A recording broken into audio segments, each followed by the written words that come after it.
Let's talk about whether or not we are going to see this lockdown easing, concerns about a new variant. This time, check your bingo card, everybody. It's from Nepal. Yes, extra points to everyone who had Nepal on their new variant country option card. But Boris Johnson is saying we still have to be cautious about lockdown easing.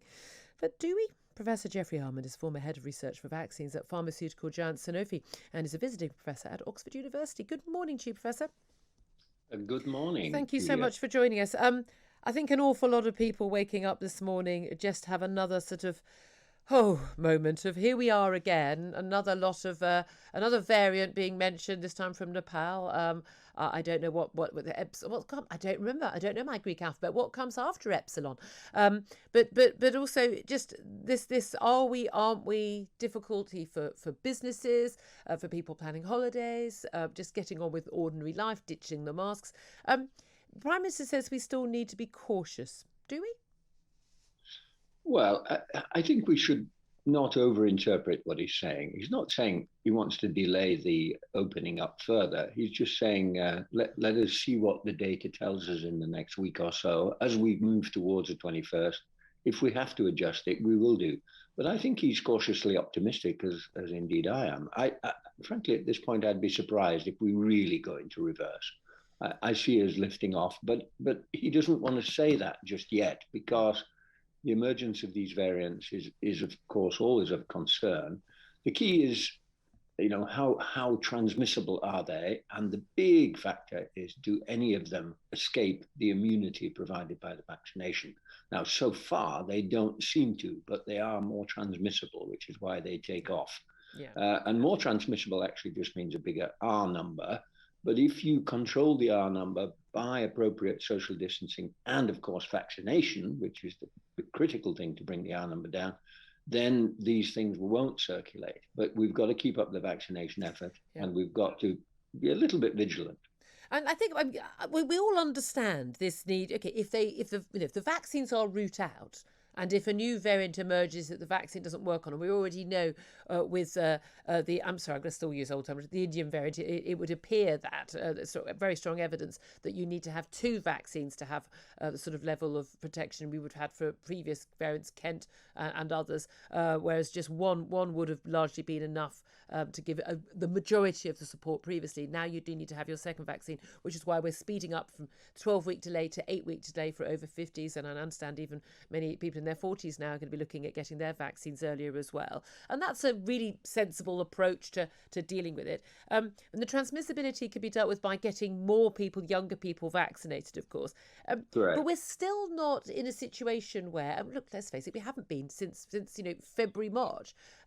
We're in a situation where we're looking at the reasons why we've gone into lockdown, the first time, second time, and the third time, which is the risk of our hospitals being overwhelmed and doctors and nurses having to choose who to treat and people having to die because they can't all be treated because the hospital's overwhelmed. That's not happened. That's not going to happen. There is no realistic prospect of it happening given the level of vaccination and what we know about variants so far. In which case, are we still operating under what appears to be from SAGE, a bid to get to something close to zero COVID? Well, we want to be to zero COVID, of course. And I agree with you that it's unlikely to happen that we will have across the country the sort of spread that we saw in the last two waves. I think what we're more concerned about this time are local waves in certain communities, in certain parts of the country, perhaps where there is a strong association with India, Pakistan, Nepal, these sort of areas. And there may be members of those populations who have not been vaccinated for various reasons, cultural understanding, and so on. And we don't want in those areas for there to be a surge in cases and increase in deaths. So I think it's just to see really where we are in a week or two from now, 10 days from now, and make that decision about the 21st as to whether those things are really circulating. But I agree with you, it's unlikely, given the level of vaccination, that we're going to see overwhelmingly across the UK this pressure on the NHS. Yeah. unless we get one of those variants arising that really is completely But we do resistant. seem to assume almost with every, and obviously we've had hundreds of thousands of variants. It's when they become a variant of concern or of Right. interest, and then of concern that we hear about them. But one of the senior advisors in the government team that we worked on the Oxford AstraZeneca vaccine, this is Professor Sir John Bell. Yesterday, he said ministers should avoid what he called scampering down a rabbit hole every time a new strain emerges, and we are in that territory. And I have to say, an awful lot of us getting rather cynical about the fact that every time new freedoms are approaching, oh, what a surprise, a new variant suddenly emerges. How convenient.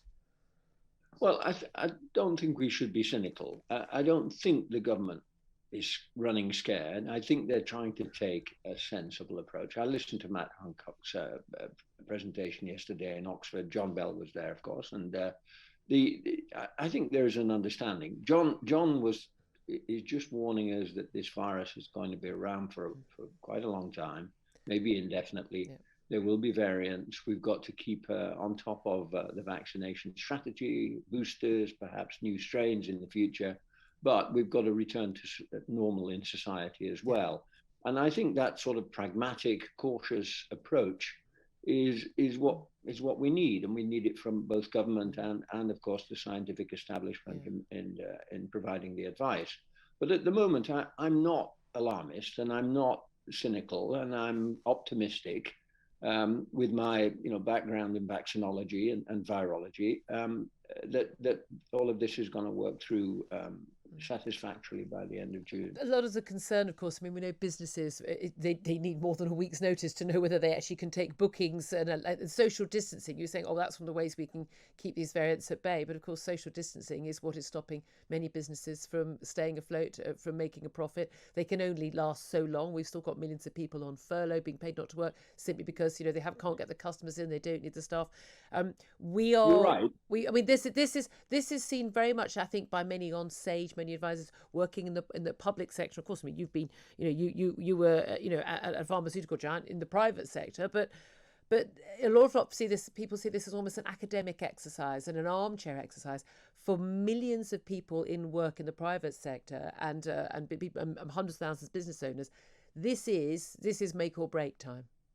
I agree, and we have to give relief to those businesses that need that forward planning, and that's why the Prime Minister is not saying we're going to delay it, but he has to sort of say, well, hang on a minute, don't twist my arm to say definitely yes just at this point until I've seen the data, but I will do that in good time. Yeah. Just as yesterday he said we won't hesitate to move countries from green to yellow to red.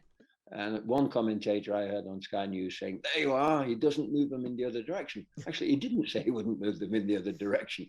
He just said he wouldn't hesitate to move them if he needed to.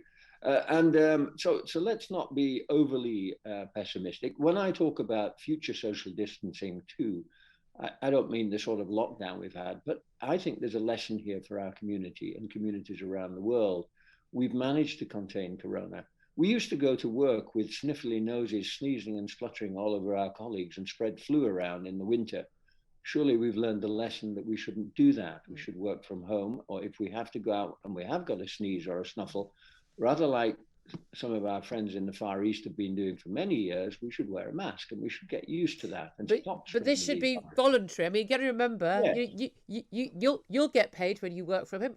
I won't get paid if I can't come into the studio, and there are millions of people who won't get paid if they don't go to work. There's so much of the advice about being a good citizen now is based around a very middle class, latte drinking, laptop sitting at home in your lovely garden territory, and that's just not how millions of people live. I absolutely understand, and all of this has to be in the context of what your particular job is. And if you can social distance, then you may continue to do so. If you can't, fine. Let's get us all back to work and active. And as I say, I'm still optimistic that June the 21st will bring that. Good. But let's not just twist anybody's arm yet until we see what's happening with this. I think you've cheered us all up, Professor. I very much appreciate that. I hope you'll come on the show again. Professor Geoffrey Almond, former head of research for vaccines at pharmaceutical giant Sanofi and a visiting professor at Oxford University.